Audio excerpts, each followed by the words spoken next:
Hi. In this segment of our course, we're going to talk about some brain and body chemistry realities that I think are deeply impacted by this coronavirus situation and our social isolation and being in our homes so much, and how we can do some really clear things every day to help our bodies stay regulated and our hormone balance inside to be addressed somewhat in this time where things are really kind of out of whack.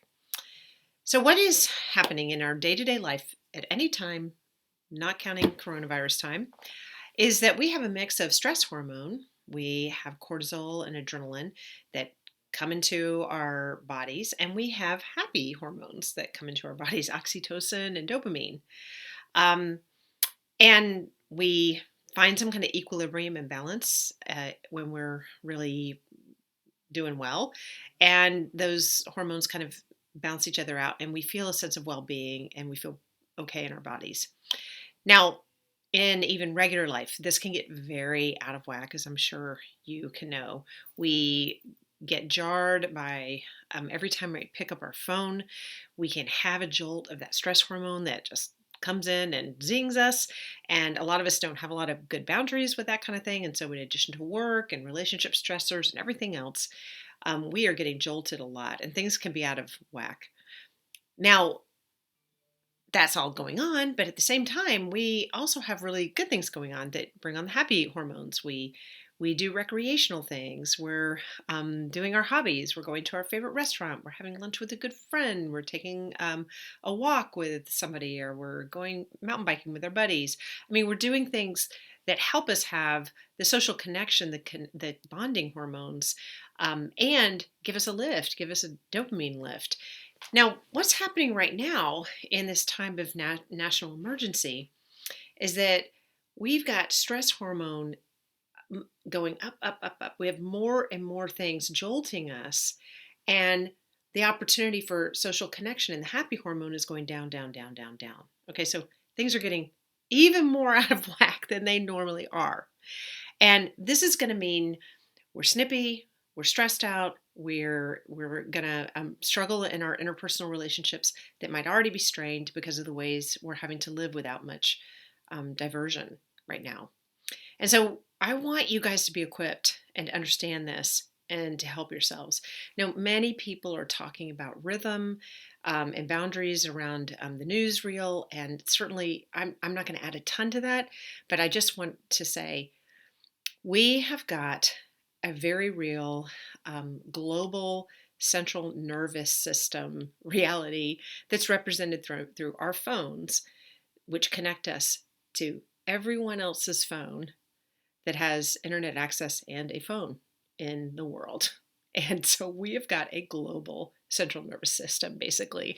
We're able to ping each other and raise anxiety and get a jolt of stress hormone um, at a readiness level that we've never experienced in our lifetime. Do you remember, some of us are old enough to remember that you used to have to like wake up, get your slippers on and a bathrobe and amble down the stairs and out the front door, get the newspaper, walk back inside, get your cup of coffee, unfold the newspaper before you got your first jolt of the day. I mean, not so anymore. Most of us reach over on our nightstand. The moment our eyes are opened, our phone is in front of our face, and we get a jolt right away. That's how we wake up, all the way to the point that we go to bed. And now, when there's so much that is life impacting, that's global, that's life and death, that's another edict from on high affecting us. I mean, this is unprecedented. There have only been a few times in my lifetime that I've experienced something like this, but it's a big deal and it's affecting our nervous system. So we do well to see if there are ways we're willing to limit our access to the news and to kind of have some boundaries around that. So again, a lot of people are talking about that. And it's something I may address in one of the other modules a little bit more. But right now, what I want to talk about is in the midst of that going way up, how do we actually raise up more of the happy hormones and the things that can help us kind of counteract all the stress hormone that we're having to kind of give us more equilibrium in our body and more steadiness and sense of well-being. Okay, so the first thing I want to suggest is taking better breaks. Now, a lot of people are suggesting taking breaks, and this would be if you're working at home. Sometimes it's a lot harder to have good boundaries, and everyone's saying take good breaks, end your day, and all that kind of stuff. But what I want to suggest, but it's not just working at home. Take breaks from parenting. Take breaks from helping the kids with their at-home digital homework. But take breaks. But I want you to take better breaks. Here's what I mean. So if you're working from home and you decide to take a break, what do? Well, most people grab their phones. So they take their break where their brain is functioning on this kind of high octane level, like up in fifth gear, and you take a break, which to balance things out would be great if you took it to a lower gear, but instead you pick up your phone, which actually might even take you higher than fifth gear. Is there a sixth gear? You might go up to sixth gear, depending on what you see. Or you're strolling through, you're scrolling through, and you're reading articles that really amp up the stress hormone even more. So, same thing with taking walks. People are like, take a walk around the block. Well, a lot of people are taking a walk around the block while they're listening to CNN or NPR. And this is not a break in the sense that it changes what's going on at the rate of your brain and the influx of stress hormone. It's just doing that while you're outside. So what I want to suggest, and of course you're going to check your phone. Of course you're going to take a walk that's preoccupied with that kind of stuff here and there. But I want to suggest that in addition to that, you take better breaks. So two examples of better breaks. One would be a mindful cup of tea or coffee. So take a break. Do not check your phone. Make yourself some hot tea or coffee, and then mindfully drink it until it is gone. Now, what do I mean by mindfully drinking your cup of tea or coffee? I mean that you're very aware of and focused on the physical sensations, the physical reality of having that tea. So it's feeling the warmth of the cup on your hands. It's smelling the smell of the tea. It's feeling the heat going in your mouth.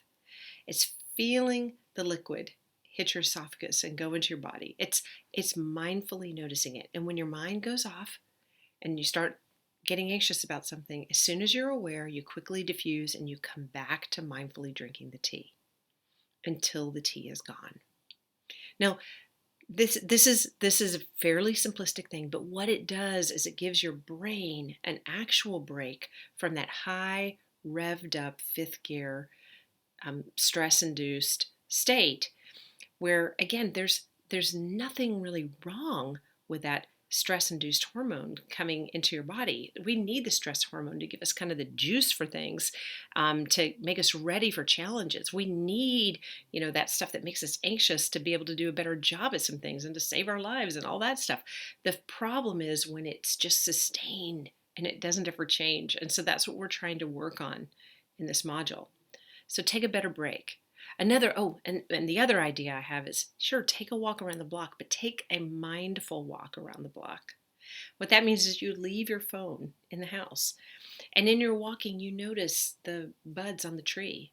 You take a moment to really look at the bulb that's about to open up. You feel the cool air on your face. You feel your feet solidly on the ground. So you're mindfully walking, and when you notice your mind picking up an anxious thought, as soon as you're aware, you quickly diffuse and you come back to the walk. So that's a mindful walk. So that's tip number one. Take better breaks. This is something you can do every day that will help this imbalance of stress versus happy hormones. Second thing, is for you to connect really well with people who are really good for you. So Kelly McGonigal is a health psychologist who has done a lot of research on stress. And she has discovered that stress is really bad for you if you believe it's bad for you. But if you don't believe stress is bad for you, it's actually good for you. And why it is because there's a stress-induced reaction in addition to fight, flight, and freeze, which a lot of us are really familiar with. Fight, flight, and freeze, we all know about that. But there's another stress-induced reaction. It's called tend and befriend. And in tend and befriend, this is when the stress hormone in our bodies actually motivates us to reach out and get help, get connection, and that raises the oxytocin, right? It raises the happy hormone and the bonding hormone, and that sense of being connected is one of the great ways we physiologically balance out. And so when we connect really well, we're doing that, but a lot of our opportunities to be connected are taken away from us right now. So we need to be really intentional. And I want to say this is about being connected with the people that are in your four walls that you're sheltering in place with, but they can't be everything. We all need to be being intentional about making Zoom or FaceTime dates with friends outside of our four walls.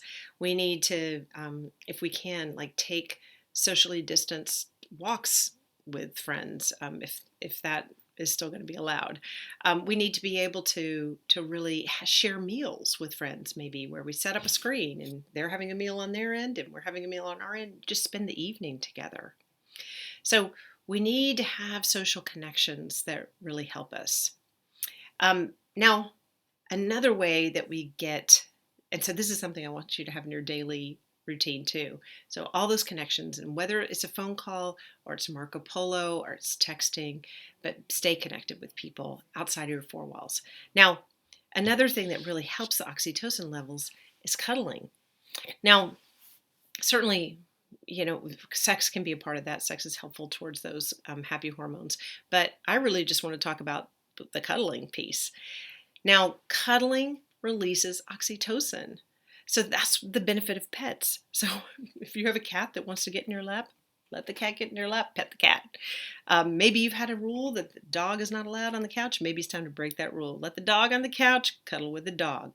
I bring my dog Duffy to therapy with me. He's kind of an informal therapy dog. And when my clients want him to sit up on the couch with them and cuddle, he gets up and he cuddles right with them.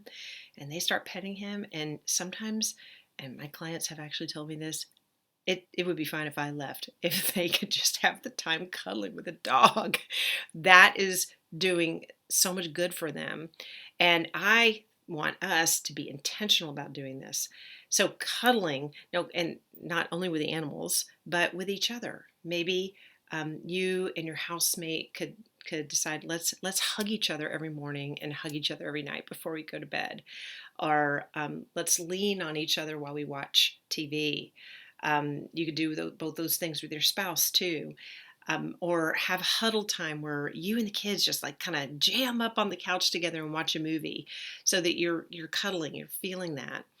I love to crack up people with my affectionately termed pretzel legs. Pretzel legs are when you sit next to each other on the couch and you kind of tangle up your legs so that you're touching. So this is key, guys. This really makes a difference in balancing out our body chemistry. So that's one of my points. Cuddle every day in some way, shape, or form. Put it in your daily practices. Humor is another great one. So yes, read a funny book, listen to a funny podcast, watch a funny movie, play games as a family, find ways not only for humor but just playfulness in your household. Whether you have kids there or not, there are a lot of ways you can kind of get playful together. My husband and I had a game night with a couple of other couples, a virtual game night last weekend, where we were playing trivia games. And one of my friends is a medical worker right now, so she's been working long hours, very stressed, but she was able to make it for this game night. And at one point, somebody had given a humorous response to things, and we all laughed. But I looked up a moment later, and my friend was in that state of like frozen face laughter with tears coming down because she was laughing so hard. And I was looking at her, and I just thought, that wasn't that funny. But somehow she's having a cathartic reaction and just having this like release. And I was just picturing the oxytocin that was going into her body to help kind of smooth out all that stress hormone. And I was so happy for her. So, humor. There are ways, Ellen DeGeneres has taught us all to have a dance party. So, have a dance party every day in your house. Just turn on the dance music, and you and your housemates come out, and it's time to dance. I want to encourage you, even if you don't feel like it, to just lean into that, get your body moving, and then see what happens. See if your body can come in line after your will. And in the hopes that it's going to make your body more regulated inside. Your kids will love this. So bring them into it. And sometimes you might just need to be motivated. This is for their sake too. Bring them into the dance party. Another silly thing that I think is helpful for families is loud time. Intentional loud time. Set a timer and you're all as loud as possible for 15 minutes. And jump around if you have a mini trampoline or a safe way to kind of bounce, but be loud. If you're working at home and the kids are inside all day, you might be shushing them a lot. There might be a lot of need for things to be kind of tightly controlled, but just bust it loose and be loud. And this hopefully will be kind of silly and get you guys laughing too. Finally, the last thing is exercise, and everyone is talking about exercise too. No, look, I have no interest in everybody becoming beach bodies during this time. I'm really hoping to help people with anxiety and their physiological reality that they're dealing with in this. But there have been repeated studies that show that exercise can be as effective, if not more, than taking the frontline medications for anxiety and depression, SSRIs. And so these studies mostly involve cardio most days of the week and for a pretty long time. Like, if you're going to really try for this, it would be like 45 minutes of cardio. No, any exercise, any bit of exercise is going to be helpful in this. Please do it. I'm just trying to tell you what the research says. But by all means, this can be a wonderful way to keep things regulated. Now, I tell you all this because my husband just came to me recently this weekend. He was like, do you still like me? You're kind of snippy. And I was able to just say, I'm just snippy because of this situation. And I want us all to know that, look, our stress hormones are on overdrive, and our happy hormones are on depletion. And so what we're going to just try to do is bring this down a little bit. And I'm not sure we're going to be able to bring it down a ton, but we can push this up. Okay? Push it up within the limitations that we have. And I hope we can have compassion for each other. Just to understand, like I needed to tell my husband, it is not personal. It's just that my body is out of whack in this way. And when we're out of whack in that way, we're going to have a shorter fuse. We're going to be more irritable. That sense of well-being is not as solid. And so that's why it happens. So, guys, I hope that you will use this as a very real encouragement. There's the potential you could apply all of these ideas every day during this time of us being pretty much cloistered to our houses with a very small number of people. And I believe firmly that it would make a big difference in helping our physiology have the best shot at keeping us kind of closer aligned to being our best selves.